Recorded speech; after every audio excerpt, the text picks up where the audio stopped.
It's a mental flow of energy. And the right being Pingala, which is a vital form of energy. And then as it moves up and create the 242,000 nadi pathways, what it do? It goes back through each chakra. It flows in and out of each chakra. You know, creating, because why? It's seeking the balance again. This energy is seeking a balance because it's been broken up. And in Sushumna, in the Brahmanati, it was one energy. So now it comes out and it goes in and out of each chakra and creating this thing called the petals. We heard of the petals, yes, right? Yeah. What are the petals? The petals are the chakras. No? Yeah, they're chakra petals, but it's sound. They're sound vibrations. It's actually called seed mantras. The petals. It's not ready. Seed.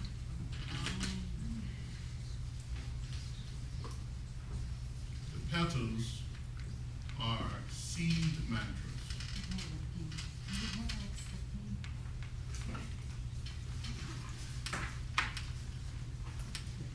In Sanskrit, is called bejas. Sanskrit. Okay? So it's actually the petals around the chakra are actually seed mantras. They are sound vibrations. And as the nadis pass through there, because the nadis are propelled by sound vibrations, and to pass through the chakras, it creates a petals, which are seed mantras. These petals are, you have 50 petals. Anybody know why? The 50 letters of Sanskrit. They are the 50 letters of Sanskrit.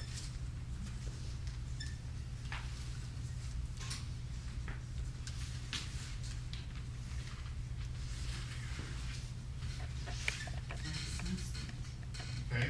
That's where the 50 letters of Sanskrit come from. Now these 50 letters are, each letter is a sound vibration with a particular power. Okay? Has a particular power and signature to it. So as the nadis pass through these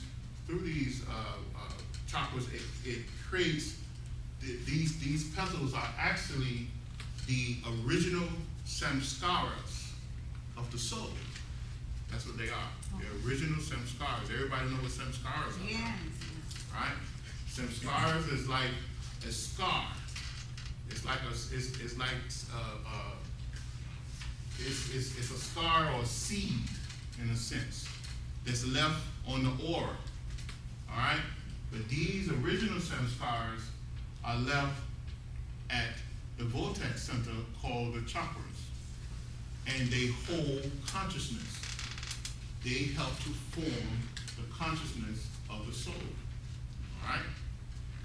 So it is when you begin to practice your pranayama exercises, is this, when you clear the nadis out, this is why the chakra can be activated.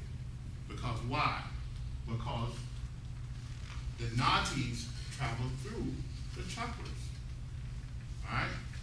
So as you breathe in and out and begin to regulate your breath and begin to be able to retain your breath and begin to be able to inhale, retain, exhale, and then exhale, and then exhale, retain, then inhale. When you can flip this back and forth and do it for long periods of time, you begin to calibrate the chakras by using the nadis, because the nadis move through the chakras. So by pushing this energy in and out, in and out, in and out through the nadis, you begin to synchronize and calibrate the chakras. And when you do that, you can begin to activate the chakras. But before we even get there, you have to clear the nadis. Now why? Why is this so important? Anybody know why? Psychic knowledge. Huh? Psychic. Just like, Well, all of these, let's say all the chakras, another name for the chakras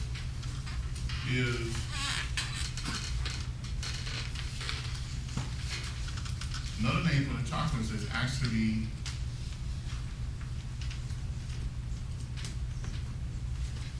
nadi knots. All right? Because it's where the nadis go through the chakras and create the knots. But what happens is over many, many lifetimes, what happens is what we have did is we have contaminated our auras.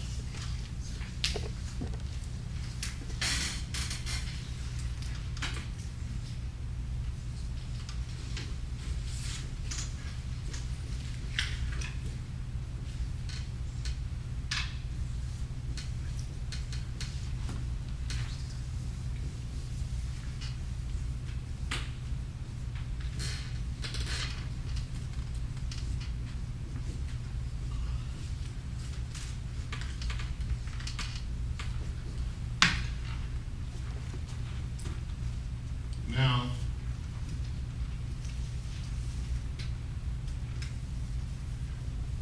these chakras, the three lower chakras we have, the base, the sex, and the solar plexus chakra, is highly contaminated. They're highly contaminated chakras. The aura is contaminated too. Now, every thought that you have,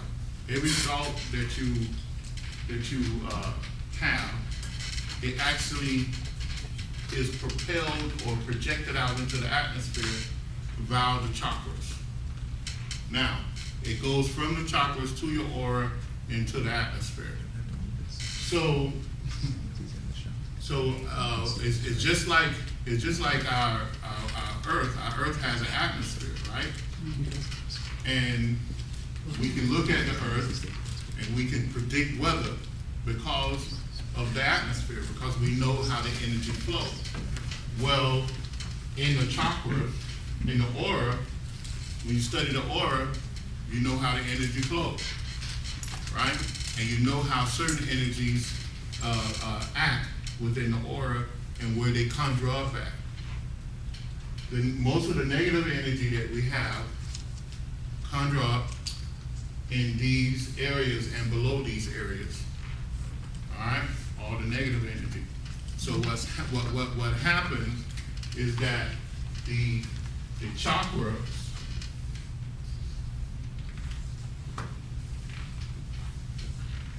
you have the chakras actually extends like this throughout the body. It's a vortex center. You have the back, right? You have the front. Now,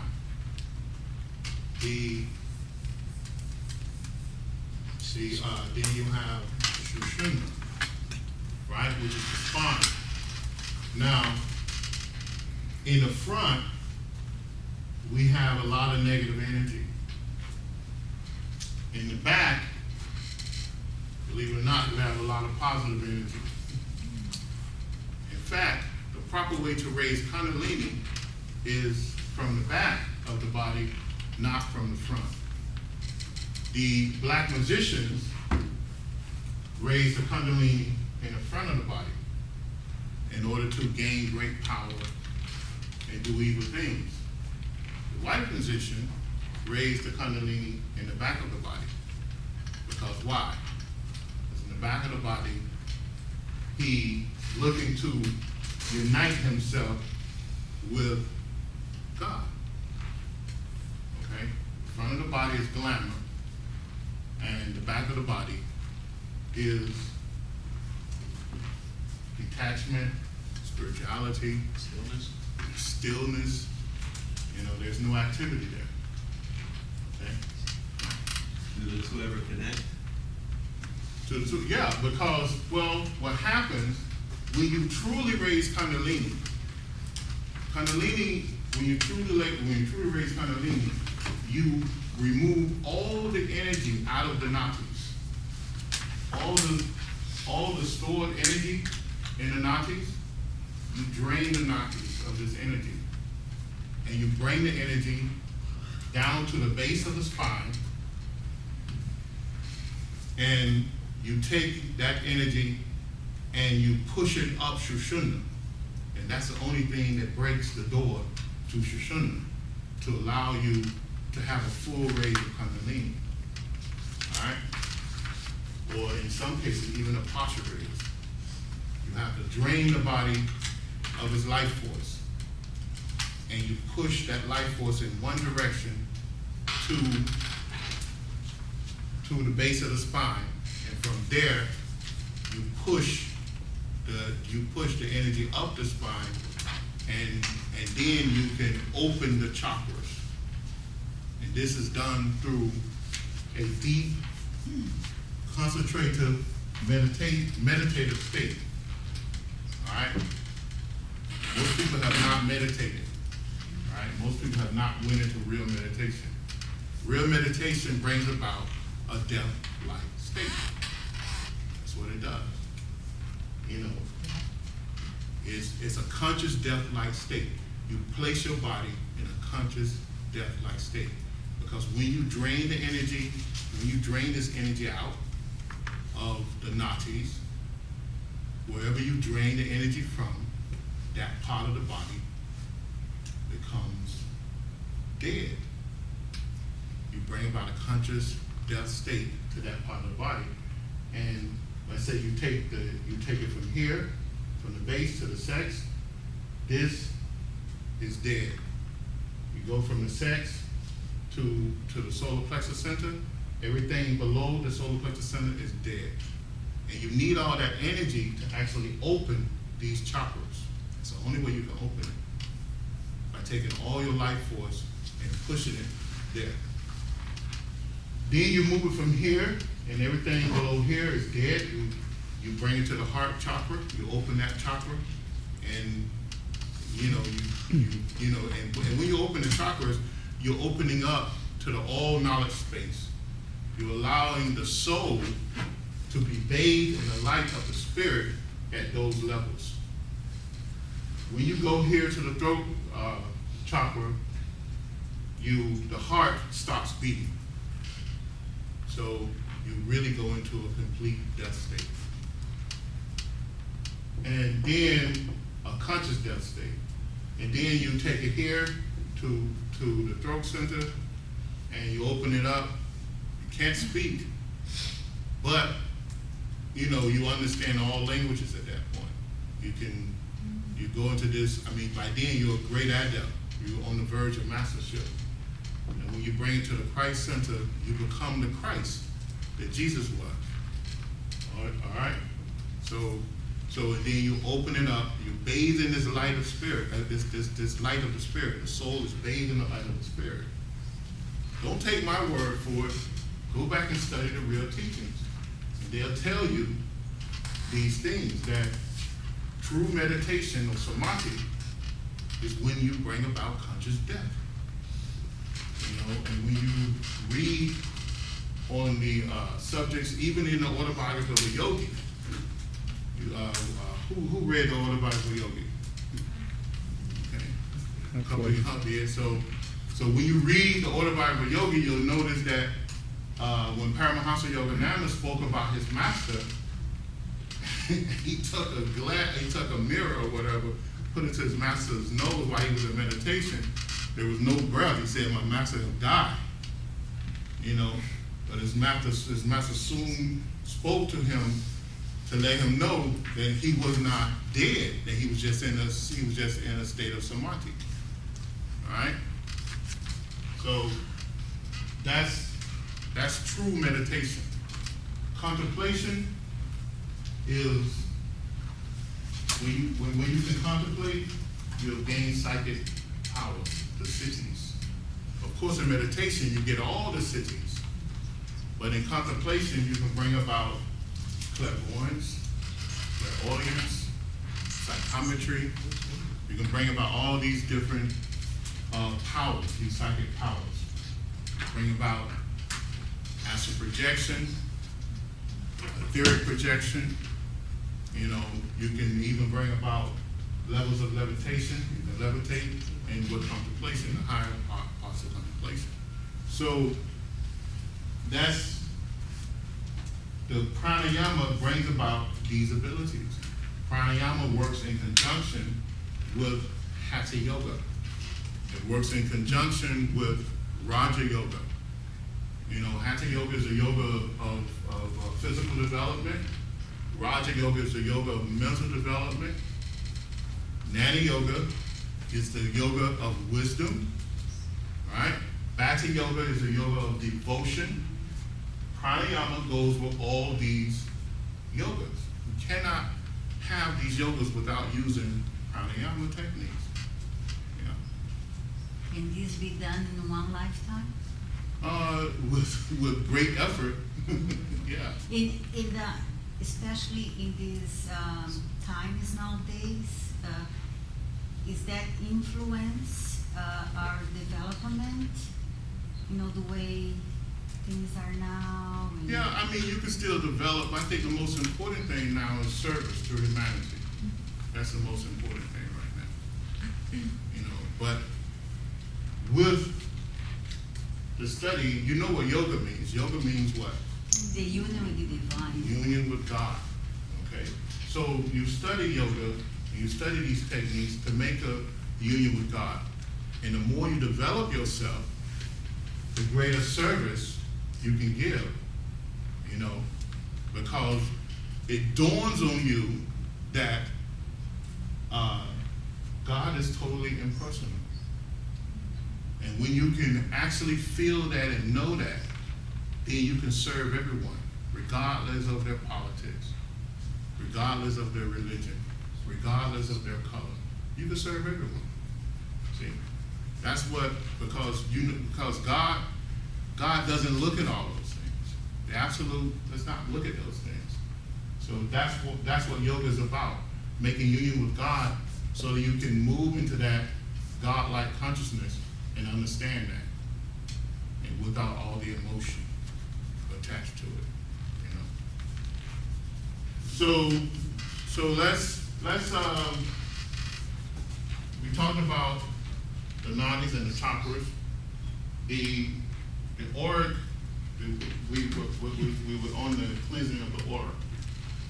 So with the nadis, what you want to do is through the proper pranayama technique and bring it about, because when you begin to use this pranayama, your mind clears. And somebody said that earlier, right?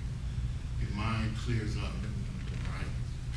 And then you can begin to understand this thing called karma, right? Karma yoga.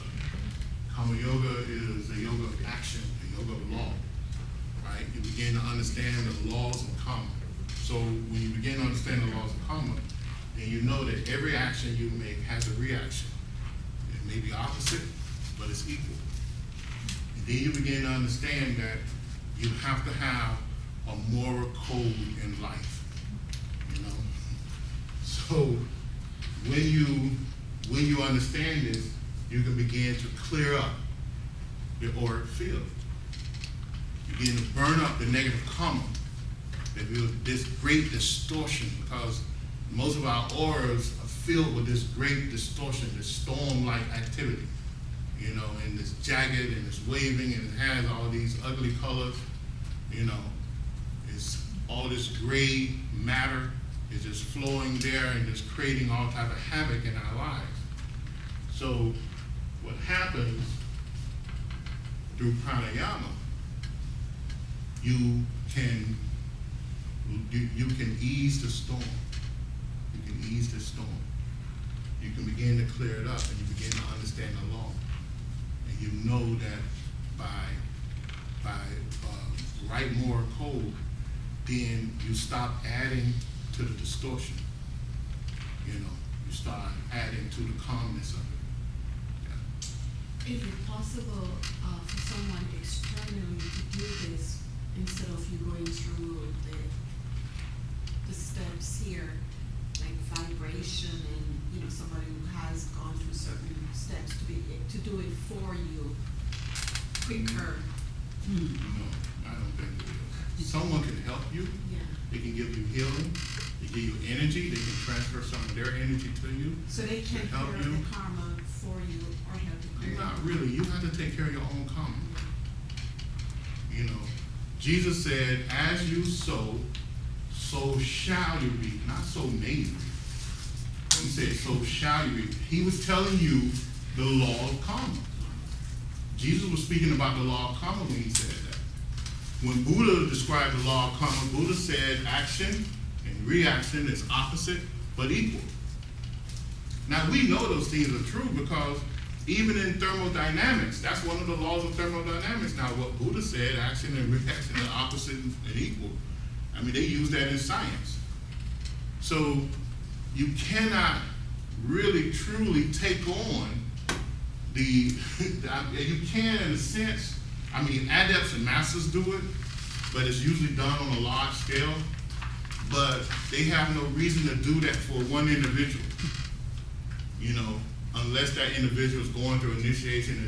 But yet, and still, they always let that person help burn up their karma. They don't burn up the karma for the person because it's not feasible to do that. What would you learn? You know, and all of us who have kids know that. You know, we shelter our kids and we try to keep them out of harm's way, right?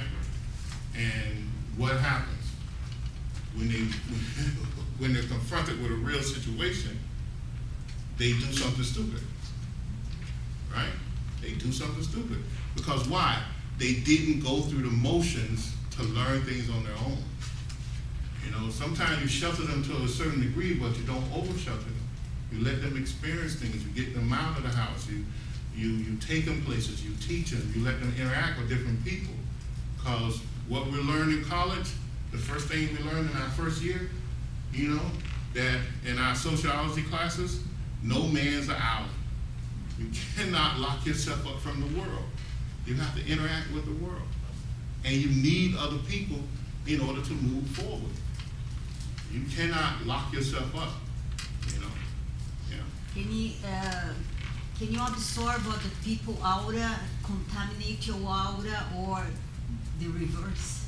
You mean can you go around the wrong person? No, you go around here and next to her, do I get her energy, her aura? Yeah, some people do that. Some people have the ability to do that. And then maybe you go down or go up.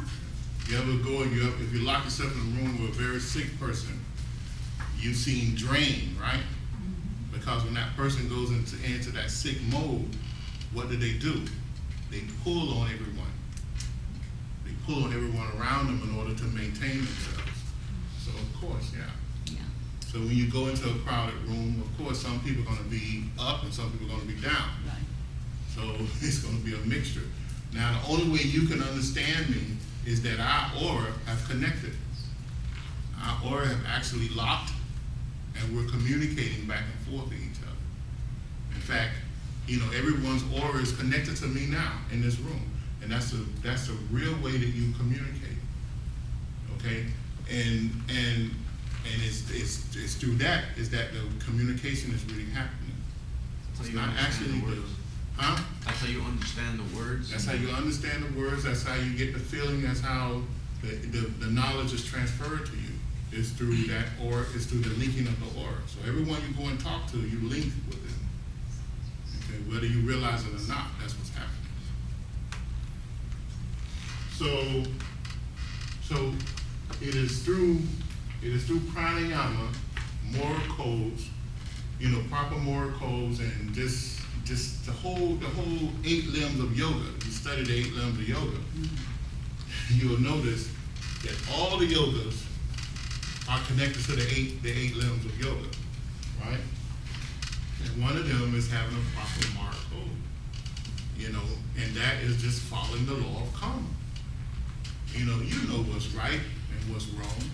You know when you go out and do something that's wrong, you know it. No one have to really tell you. You know when you're not, being correct about something. Because your higher self tell you this is not right. It doesn't feel right. So what do? You can either do what's right or do what's wrong. And the result of that is your negative karma or your positive karma. Yeah. So then as a society, with all these laws coming out every term, every new administration, isn't that a sign of decay? Because like you said, we know what's right. It's very simple. The law of karma will tell you that. Well, the society. You've got books, volumes of books on law. That has to tell you that as a society, we're going the opposite direction. Well, I don't know if we're going in the opposite direction on that. I think it's we're pulling back and forth with some of the laws. Some of the laws pull us back. Some of the laws push us forward. Common sense, for example, you drive, you're not supposed to text. You need to really tell somebody that. It's really. You have to have a law that Yeah, but enforces some it. people are caught into the mix of it. They don't, because some people are just sociopathic. They can only feel what they feel. They can't feel what someone else feels. They can't understand that. But then the best way to help somebody like that is by example and by Right. spreading more like prana. Yeah. All that adds, but the laws that the politicians pass on the behalf of the citizens help too. Both help. It's a balance. Yeah. Does food influence the cleaning of the naris? The what? Food. Yeah. Drink. Food. Yeah. It does. Yeah. That's important. Killing of animals and eating them is one of the worst things that man do. What about caffeine? Well, yeah, but it's not as worse as the animals. I think, because you're taking a life and then you take it and eating it. Just comment on what he was saying. It's interesting because, like, in the beginning of the country, its founding, the laws and the shape of things was very metaphysical.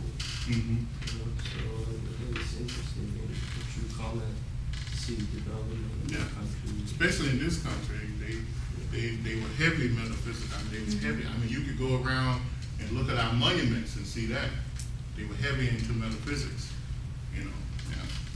Well, to say to his comment, that karma itself is neither good nor bad. Like it won't. Exactly. Like black magicians act within the law, but they use the law, for it's your intention that colors it. So their intention is to use the law to get more power, whereas we use it as a white magician, for example, use it to help others.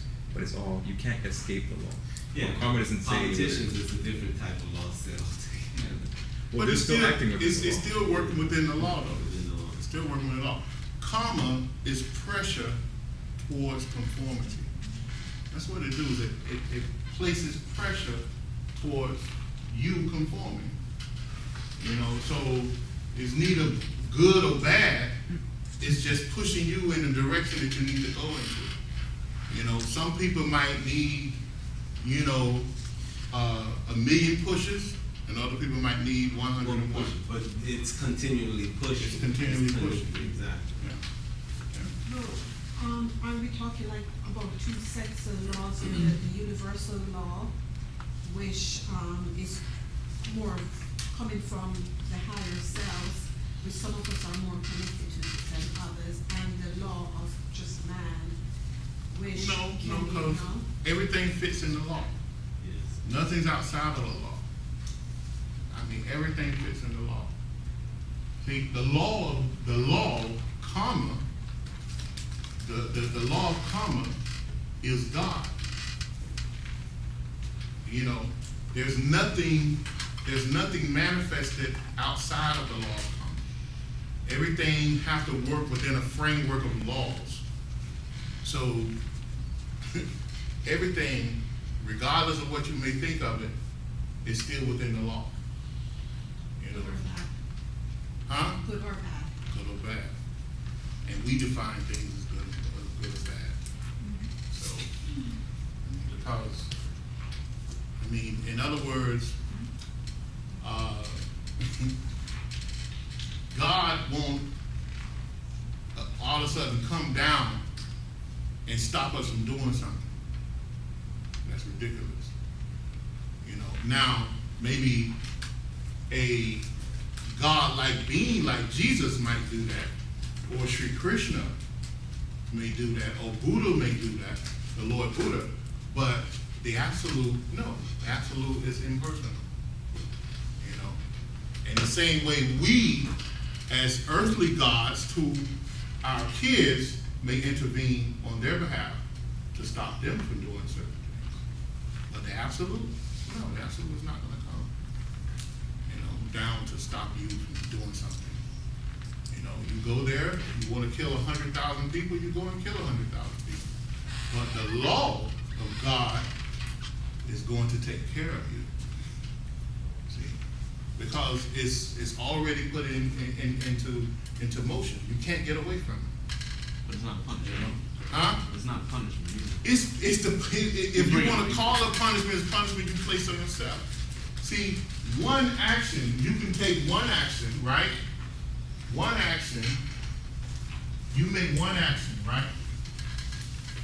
And in order to correct this one action, it may take 10 million actions, right? Now those 10 million actions might be negative actions against you or positive actions on the world. But you brought that upon yourself because you have to get back in the right position of the law of karma, and that's God. That's God. See? So I mean, the principles of God is here. It's among us. It's within our very fiber. You know, God is not on a throne somewhere. God is everything and nothing, in a sense, because everything came from God, everything is God, and everything that we can see is only a fraction of God. If you look at the whole universe, it's only one tiny fraction, because if we truly believe in the absolute is infinite. There's no beginning and there's no end. So it cannot be measured. So I mean, you have to look at this as it truly is. Because you know, there's no one out there to punish you. There's no one out there to cast you in hell but yourself. You know, your actions will carry you to the Lord, to the Lord's hell or to the highest heaven. You know, it's your action, no one else. All right, someone else have a question? Did I answer your question? Okay.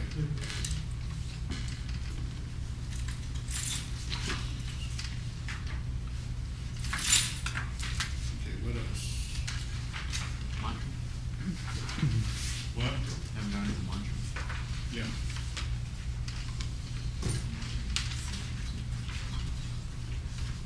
Now, in this packet, I gave you a lot of detail. This is excerpts from books that I wrote. Okay? So, what you would is it goes into the prana, all the different forms of prana. It goes into the prana bodies, and I talk a little bit about the pranayama technique. Oh, I have a question. Yeah. Let's say the altar is nostril breathing, right? Mhm. How many times a day can you do it? I mean, you know. That's totally up to you. I Some No people- harm, if I wanna do 3 times a day, no Yeah, you can harm. do 3 times. I used to do 3 hours a day. But it's 3 hours in one sitting? I used to do 3 hours in one sitting. So if you can do 3 hours in one sitting, you can do it, or you can do 15 minutes. I started out doing 15 minutes, all right? And I went up to doing 3 hours, 4 hours. Then I would split it up and do so many in the morning and so much at night. You can do that as well. But it's totally up to you. It's totally up to what you can do for yourself. In the technique, you can pick up any technique like you. Well, there's recommended techniques. There's Contact Your Higher Self Through Yoga, has 6 simple techniques by George King. You can order it from aetherius.org, from the website. What the name of the book? Contact Your Higher Self Through Yoga. Then we have, you also, there's one called Science of Breath by Yogi Ramacharaka. Sounds free. Okay? That's free on our website. Our website, mysticknowledge.org. You can download that free, the Science of Breath. There's a Science of Breath by Yoga Ramacharaka. There's a Science of Breath by Swami Sivananda. And there's a Science of Breath, well, it's called Nature Final Forces and the Science of Breath by Rama Prasad. And all those books are free on our website. All right.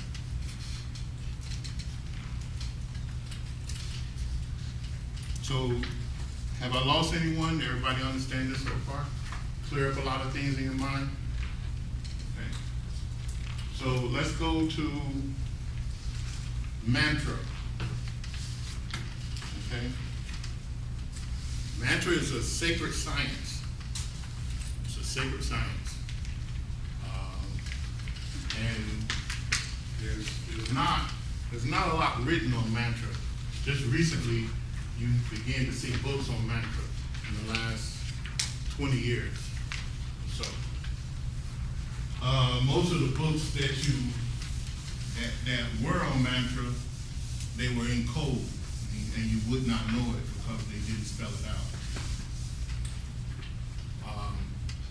But mantra, like I said, it comes from the 50 petals, which are the 50 letters of Sanskrit, and they are arranged in order, and they're arranged in a particular order in order to calibrate the chakras, in order to calibrate the energy within the chakras. So when you see a mantra, that mantra have been designed in a way to have a particular effect on the body because of the letters that it used from the petals that's on the chakras. All right? Now, one of the laws of mantra is that you cannot give out a mantra unless the mantra lives within you. You're not supposed to just, if you hear a mantra and you go run and tell someone, that's negative karma you just brought on yourself. That's one of those. What if you don't know? So it doesn't matter. Doesn't- That's one of those things where you create an action, now it's going to take 1,000 to 10,000 other actions in order to correct itself. So you don't want to get into that. But there's ways, the best way to receive a mantra is through an initiation. It's through a mantra initiation. Now there's ways to get these mantras. The Etheric Society give out 11 mantras on a cassette that was specially designed by a master of mantra. All right, so you can be initiated through listening to the tape, But a lot of people go out and they don't tell you these laws, but they go and they write books on mantra. They go and they give these mantras out. the mantra lacks the power when it comes from someone who don't have the knowledge and wisdom or the ability of that mantra. See, because when a master of mantra or an adept of mantra gives you a mantra, then that mantra is given to you through them, and they have given you a part of themselves, because when you speak, that's Kundalini. You only speak through Kundalini. So that's why you want to receive the mantra from someone who has the knowledge of the mantra. All right? So that's the laws of mantra. So, well, that's one of the laws of mantra. So now, let's get into it. The mantra is, like I said, comes from the 50 letters. Now, in the 50 letters, you have the sound vibrations that was created by the soul in order to hold the consciousness in place. Okay? Each letter is there on the chakras in order to hold consciousness in place. In other words, in order to lock the consciousness in the body. All right? So that's why most of the chakras are not fully activated, and they operate on 7 different levels. Okay? You have the like, let's say your consciousness operates on a supra conscious level, right?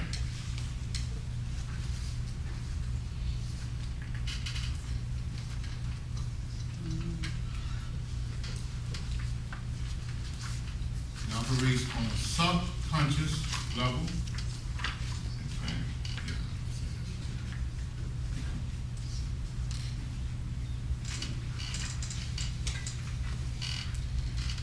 And it operates on a conscious.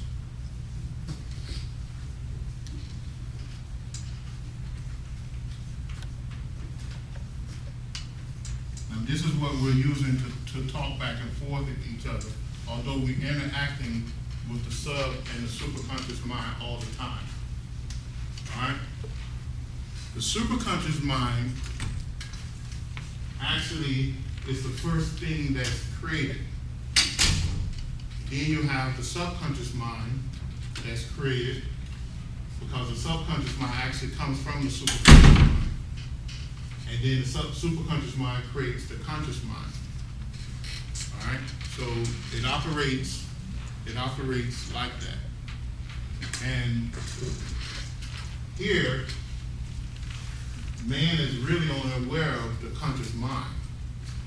Right? Now he knows he has a subconscious mind that takes care of all the involuntary functions in the body and keeps the memory or whatever. But most medical scientists or psychologists, they don't recognize the superconscious mind. But the yogis and the mystics have been talking about the superconscious mind for thousands of years now. So, but what we believe is that the superconscious mind is the first mind that comes about. In fact, there's really a supra and a super and a superconscious mind. It's actually broken up into 2. But we look at, to simplify things, we'll say the supraconscious mind, and then the subconscious mind and the conscious mind. Conscious mind is what we're doing right here. The superconscious mind is the background of both minds. It's the higher self.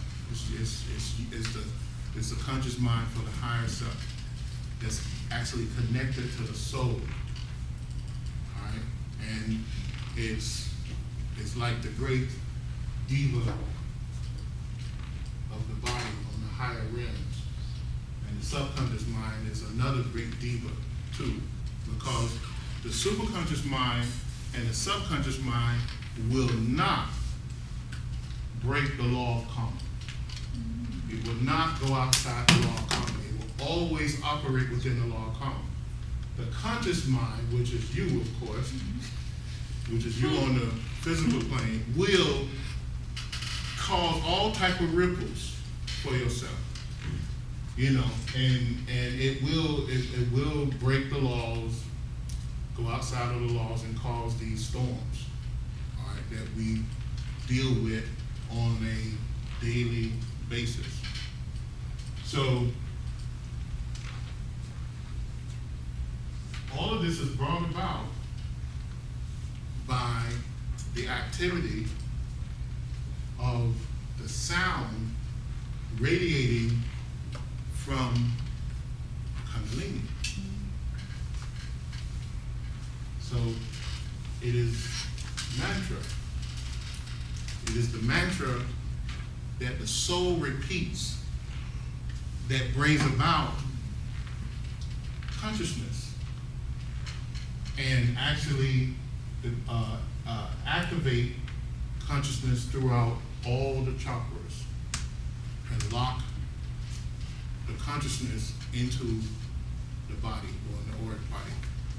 It is this sound that's constantly repeated over and over and over.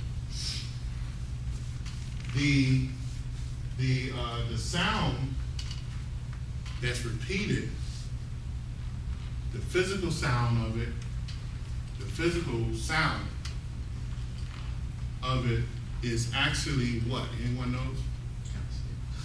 I'm saying, we just talked about it. We just spent an hour talking about it. The breath. The breath. The breath, in Sanskrit, they say the breath makes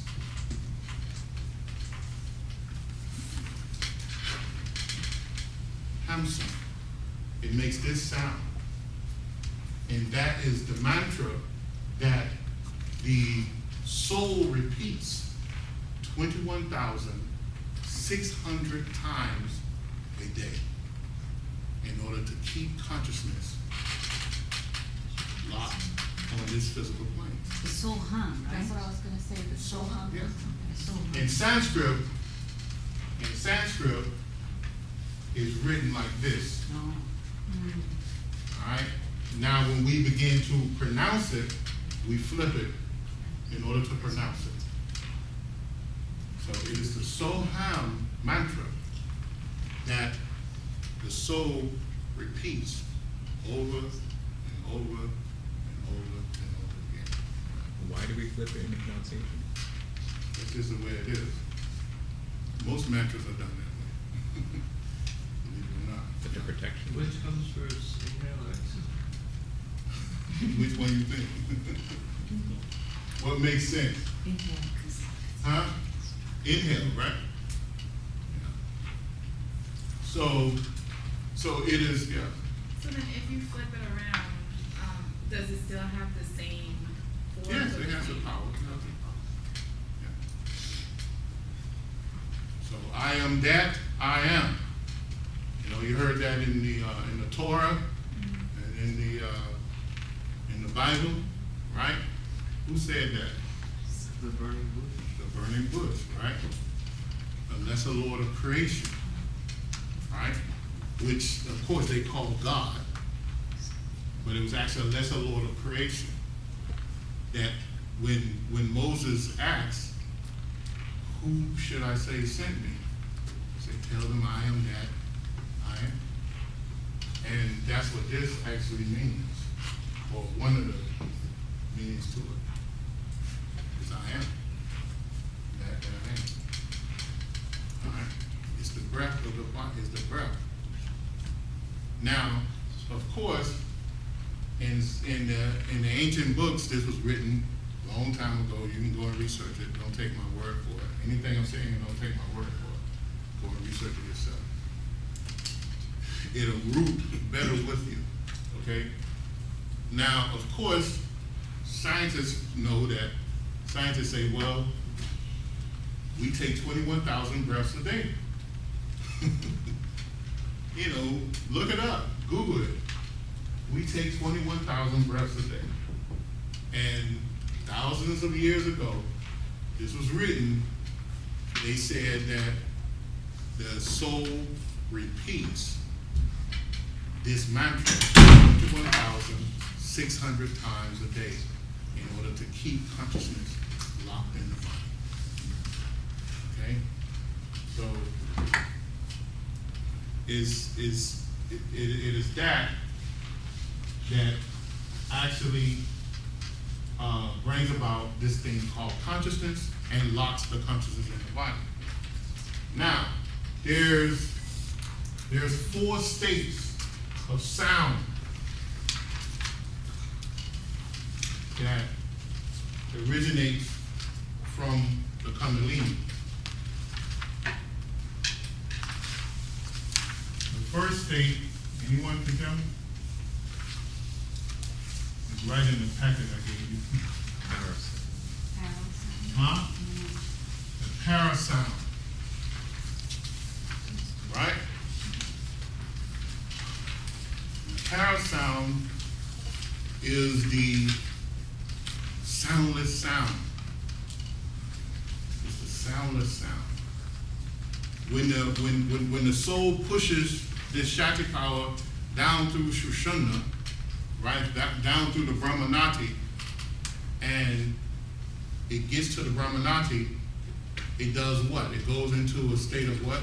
I said earlier? Huh? A dormant state. What? Shiva. It goes into this, it reveals the Shiva. And when it reveals the Shiva, it releases this soundless sound called a para sound. All right? And from there, it goes to the next sound. What's the next sound? Huh? Paciente sound. It goes to, and that sound is the first movement of sound. It brings about first movement of consciousness. And it originates on what chakra? It passes through one chakra and originates at one chakra. What is that? Anyone knows? Muladhara is the para sound.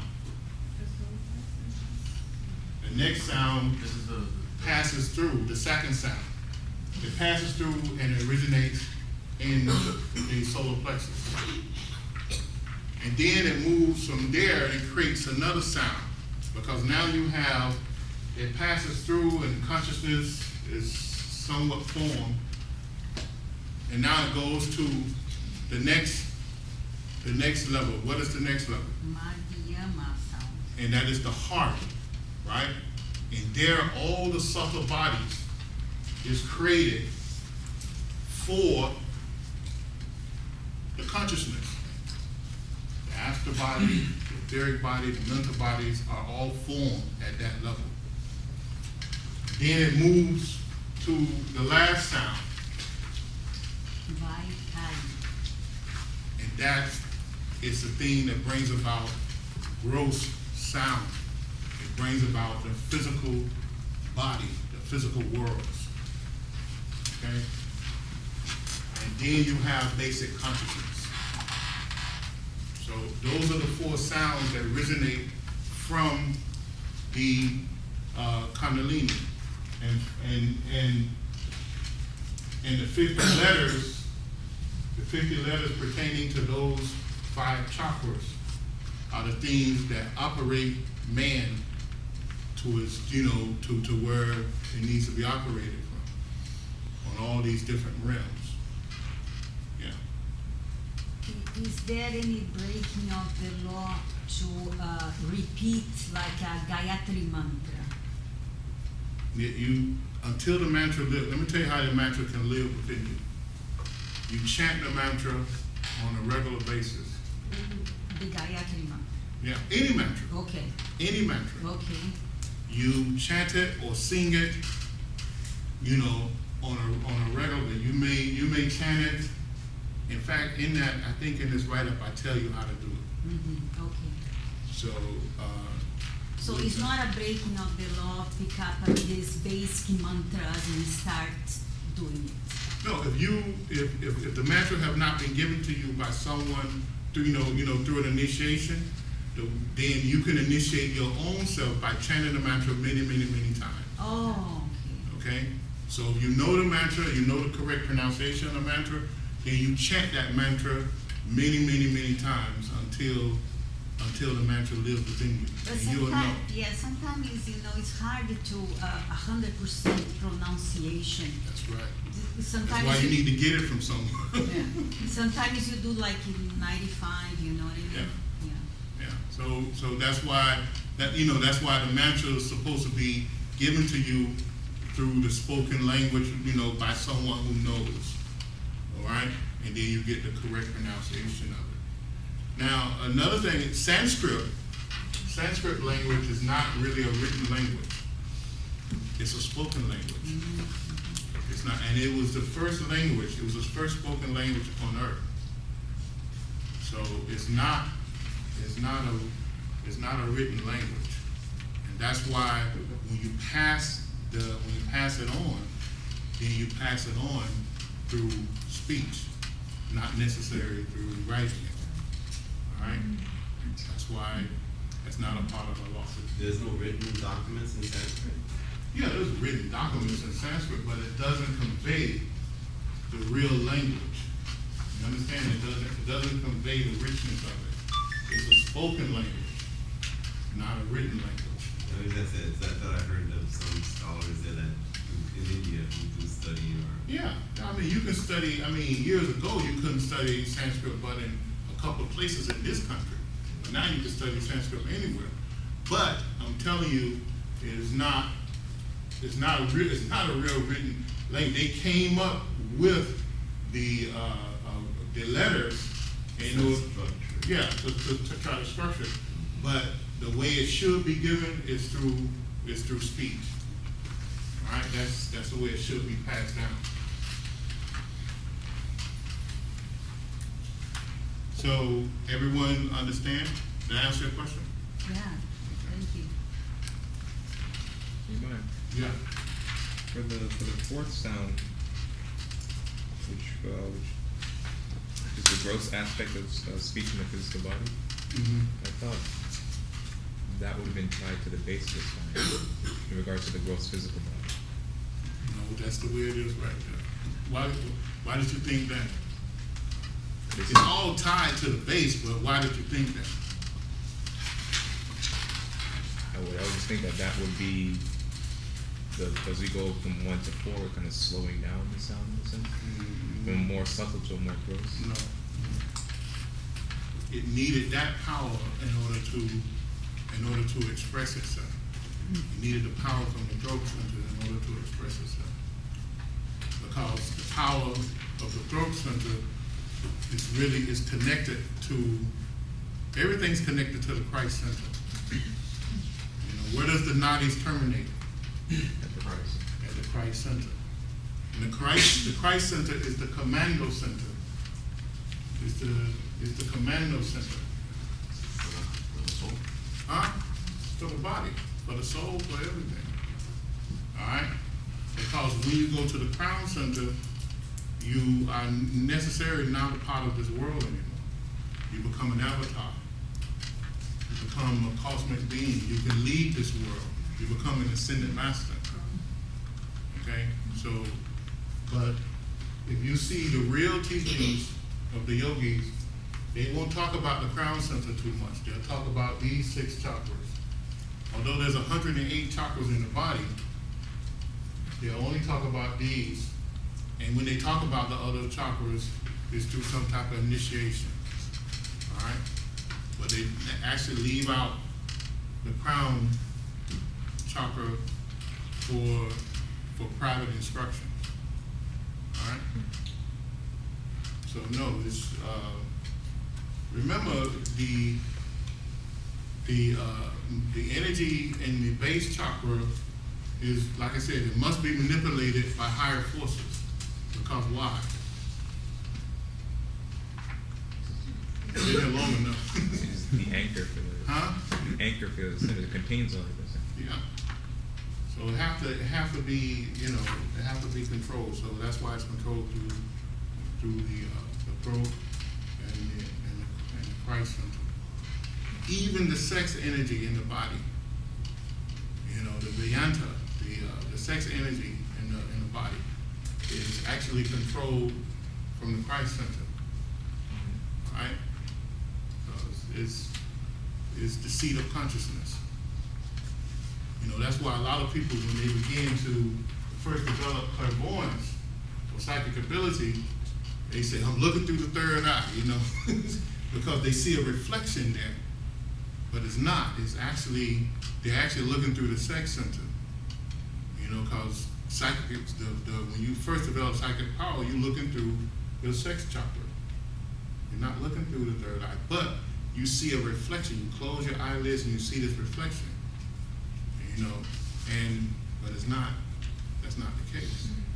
You know, in order to look through Arjuna, the Arjuna chakra, the Christ chakra, you have to go into a conscious state of death, you know, to push the energy to that. But no, you see a reflection, you know, but you know, that's where a lot of people get mistaken, and then they go out and say, I'm an adept, you know, and start doing stupid things. So those are the four aspects of sound, and that's how the body actually operates. It pushes that through there. It's getting late, so I'm going to entertain questions, and we can finish this up next week.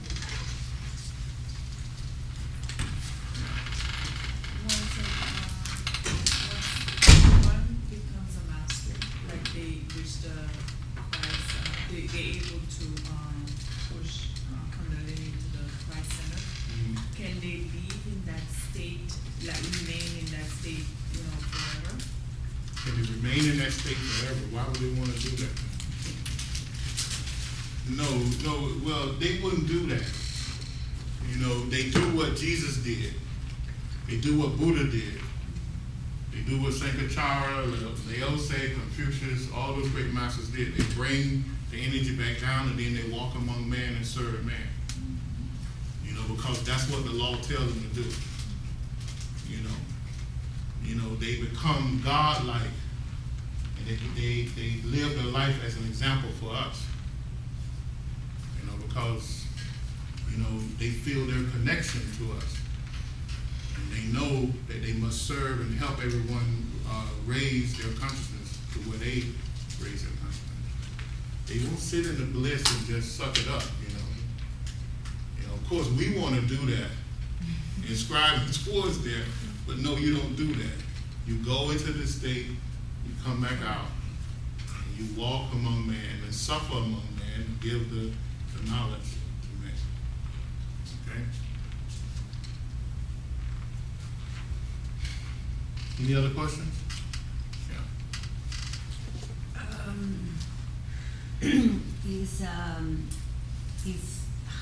Is harder now to ascend than was before? I mean, makes a difference the way the planets is now, the things are happening now. What you mean the planets? I mean, the politics, the economy, right now, you know, the economy in this country, does that affect your practice in a way to ascend? Only if you allow it to affect you. The greatest thing we're taught is detachment.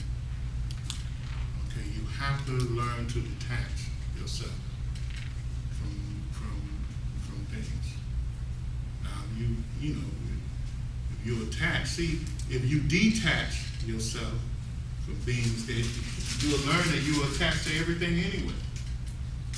You know, you have a greater sense of it. You have a greater worth of it. You understand where it fits in.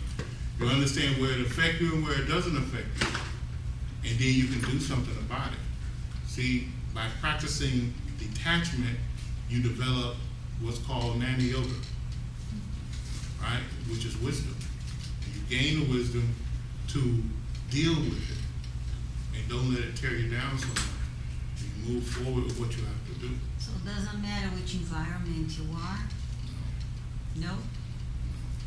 I was raised in in the sixth poorest town in the whole United States. Okay, so no. Thank you. I think you get a richer or deeper appreciation, because there are people who run to mountains to get away from all of this to do it.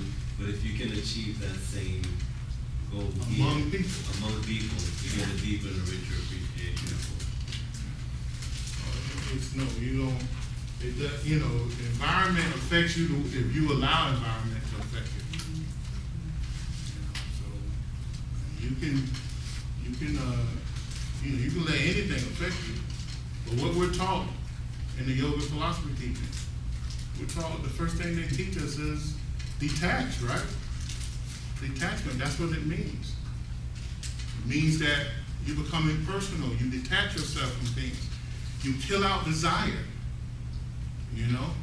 You kill out lust. It doesn't necessarily mean desire for a human being. It doesn't necessarily, it has nothing to do with it. It's just you kill out desire for everything. For everything, you know? You kill out lust for everything. You lust nothing. You desire nothing. You love nothing because you love everything. See? And then it becomes equal. You know, and then you can see the wisdom of it all. And you can live among a few people or a million people, and it doesn't really affect you. You know, unless you allow it to affect you. Unless you jump into that sea of emotional craziness. You know, so no, I don't think that these times affect you. No, I don't think that. That's why the teachings are the way they are. You know, it fits in any time. It's timeless. These teachings are timeless. They're timeless. And these teachings are older than any religion. You know, the teachings of the Upanishads, the Vedas, they outdate all the Bibles, all the major religions. They outdate them. So they're timeless. Thank you. One quick question. Mhm. You mentioned earlier possibility of burning the bad karma. Mhm. One way to do so would be through service. Right. And I was just reading here through mantras. Through mantras? Through mantras as well. Mantra, I was gonna go into this next week, but mantra burns up negative karma. You know, I can tell you scientifically why. You know, when you chant a mantra, right? You chanted a mantra actually synchronizes the chakras, right? Because of the what? Because of the seed mattress connected to it. And when it begins to synchronize these chakras, the chakras align and the nadis align, and then the aura begins to spin. Now, who ever seen a centrifuge in action? Right? You seen a centrifuge? You know what a centrifuge is, right? You take the blood, and you put it in the centrifuge, and you spin it. What happens to it? Takes out the impurities. Separates the It elements. separates it, right? So that's what happens when you chant a mantra. When you put all your concentration on a mantra and you chant that mantra over and over and over and over and over and over again, the aura spins, right? And the solids, which is the negatives, it falls. And all of a sudden the aura appear like this giant screen appears around the aura, become almost glass-like. All the gray and negative, all the different negative color energy begins to fade away and begins to fall down lower. And it opens up the auric pathways of the upper chakras. See? So then you have this connection that's going back and forth. Because always, the superconscious is always manipulating energy. the subconscious is always manipulating energy, right? The distortion is here in the conscious mind. That's what creates the ripples, you know, in this auric, this magnetic aura of mental substance and Would vital you energy. equate, right, a mantra to prayer, let's say, in other religions? Hmm? When people are doing prayer, for example, in other religions, the Catholic Mhm. religion, with the rosary, for example, Mhm. would that be equate to mantras, or no? No. It's worlds of difference. Although the rosary came from, From the beads, I understand, but I'm saying, at least your state of being when you're praying, when they praying a prayer from their heart, right, is it the same? it's not creating those same actions, Right, you know, that I'm talking about, but it is having a positive effect on the body. That's if it's not, cause I heard some people pray some ugly prayers. you no, I know. understand, but I think, But, you know. but if it's a balanced prayer, Mhm. if it's a balanced prayer, and they praying for the world, or praying for the betterment of someone, yes, it creates positive things, it has a good effect on the aura, it clears up the negative stuff, but with the mantra, because of the sound vibrations connected to the seed mantras, it spins the aura. Now, someone that can get into a mystic state and start praying, they can have that same effect of spinning the aura too. You know, but I'm telling you, it effect will be better with mantra. All right? But yeah, now I'll tell you something about the rosary or the model beads. There's 108 of them. You know why, right? I don't know. Because there's 108 chakras in the body. Oh. So when you use those beads, you chanted a mantra, you use the beads in order to place the mantra on all 108 chakras in the body. Or you saying a particular prayer, you know, you placing all that prayer on all 108 chakras or vortex centers or consciousness of the body. So, you know, it's something that they took from, of course, the Hindus and the Buddhists, because that's where it came from. But prayer is good if it's positive, Right, no. not negative, not going in there saying, I need $1 million. Right. Lord, you know, that's not a good prayer. No, that's you know? not what I meant. I meant like, But if you're praying for the betterment of yourself so that you can be a greater service to humanity and to all the people around you, give you the strength to, you know, to actually be a shining example for your kids, for, you know, for the world, then that's, you know, that's a good prayer. You know. Or just going to pray to heal someone else. You know. So that's a good prayer. Any other questions? Okay, we usually close out with a prayer. We'll show you how to do our form of prayer.